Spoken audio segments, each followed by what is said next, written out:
అందరికీ నమస్కారం. Welcome to news 4 TV. నేను మీ దేవ సహాయాన్ని. గన్నవరం నియోజకవర్గంలో కొన్ని పోస్టులు వైరల్ అవుతున్నాయి రాజకీయ పరంగా.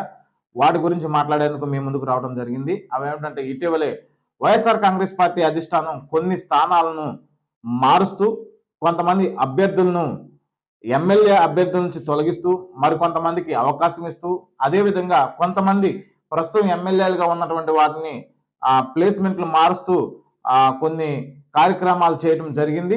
దాని విషయంలోనే భాగంగా గన్నవరం నియోజకవర్గంలో కూడా ఎమ్మెల్యే వల్లభనేని వంశీమోహన్, ప్రస్తుతం ఎమ్మెల్యేగా సిట్టింగ్ ఎమ్మెల్యేగా ఉన్నటువంటి గన్నవరం ఎమ్మెల్యే వల్లభనేని వంశీమోహన్ విషయంలో కూడా కొన్ని పోస్టులు వైరల్ అవుతున్నాయి.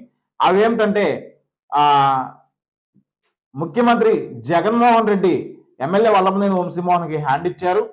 ఆయన మరలా టీడీపీకి తిరిగి వస్తున్నారని కొన్ని వార్తా కథనాలు బయటకు వచ్చాయి.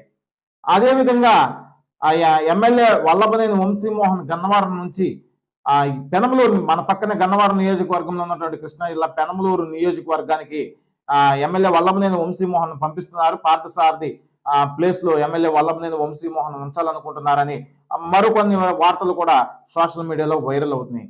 ఇవన్నీ కూడా కొంతమంది కావాలని కార్యకర్తలను కానీ, ఓటర్లను కానీ, నియోజకవర్గ ప్రజలను కానీ కొంచెం కన్ఫ్యూజన్ లో పెట్టడం కోసం ఇలాంటి వార్తలు కొంతమంది కావాలని కథనాలు అల్లుతున్నారని, ఇందులో ఎలాంటి సత్యమైతే లేదు, ఇదంతా కూడా అసత్య ప్రచారం అని ఎమ్మెల్యే వల్లభనేని వంశీమోహన్ అనుచరులు తెలియజేయడం కూడా జరిగింది.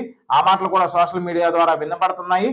కావాలని ఎమ్మెల్యే వల్లభనేని వంశీమోహన్ ఓటు బ్యాంకును కానీ, ఆయన వెనమాల ఉన్న కార్యకర్తలను కానీ, ఆయన వెనమాల ఉన్నటువంటి నాయకులను కానీ కొంచెం కన్ఫ్యూజన్ లో పడేయడం కోసం, కార్యకర్తలను కన్ఫ్యూజన్ లో పడేయడం కోసం, నియోజకవర్గ ప్రజలను కన్ఫ్యూజన్ లో పడేయడం కోసం మాత్రమే ఇలాంటి పోస్టులు కావాలని వైరల్ చేస్తున్నారు.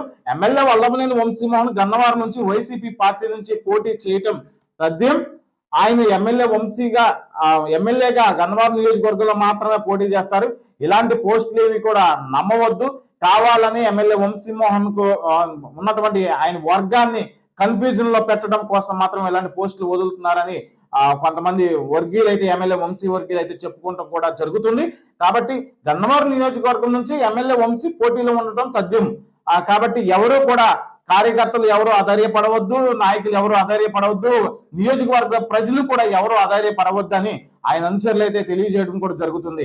కావాలని కొంతమంది మీడియా వాళ్ళు దీన్ని వైరల్ చేస్తున్నారు. ఆయన పెనమలూరు వెళ్ళేది లేదు, వైసీపీ పార్టీని వీడలేదు. వైసీపీ పార్టీ నుంచి ఎమ్మెల్యే వంశీకి టికెట్ కన్ఫర్మ్ అయింది మాట మాత్రం వాస్తవం.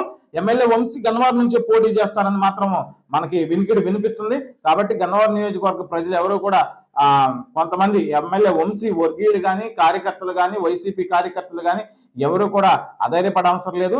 గన్నవరం నుంచి ఎమ్మెల్యే వంశీ పోటీలో ఉంటారు. ఇప్పటికే నియోజకవర్గంలో తిరుగుతున్నారు, నియోజకవర్గంలో ప్రజల సమస్యలు తెలుసుకుంటున్నారు. తొందరలో గడప గడపకు తిరిగే కార్యక్రమం కూడా చేపట్టనున్నారు. ఇప్పటికే ఎన్నికల ప్రచారం రథం కూడా సిద్ధం చేసుకోవడం కూడా జరిగింది. వైసీపీ పార్టీ తరఫు నుంచి అభ్యర్థి నుంచి కావాలని కొంతమంది మీడియా వాళ్ళు దీన్ని వైరల్ అయితే చేయాలని చూస్తున్నారు. ఇప్పటికే నియోజకవర్గంలో ఆయన సొంత నిధులు సైతం ఖర్చు చేసి చదువుకుంటున్న వారికి విద్యకు సహాయం చేయటమే కానీ, అనారోగ్యంతో బాధపడుతున్న వారికి ఆయన సొంత నిధులు ఖర్చు చేసి ఆసుపత్రిలో వైద్యం అందించడమే కానీ, అదేవిధంగా కొన్ని కార్యక్రమాలు, గ్రామాల్లో అభివృద్ధి కార్యక్రమాలు కూడా ఆయన ముందుండి చేస్తున్నారు. ఇప్పటికే రహదారుల అభివృద్ధి కానీ కొన్ని అభివృద్ధి కార్యక్రమాలు కూడా శ్రీకారం చుట్టారు. తొందరలో కూడా ఆయన మరలా గ్రామాల్లో తిరిగేటువంటి కార్యక్రమానికి శ్రీకారం చుట్టనున్నారు. కాబట్టి ఎవరు కూడా కార్యకర్త కానీ, నాయకుడు కానీ, గన్నవరం నియోజకవర్గ ప్రజలు కానీ ఎవరు కూడా అధైర్యపడవసరం లేదు. వైసీపీ పార్టీ నుంచి ఎమ్మెల్యే వంశీ ఎమ్మెల్యే అభ్యర్థిగా పోటీ చేయనున్నారని మాత్రం పక్కా సమాచారం అందుతుంది. అందరికీ ధన్యవాదాలు. Thank you.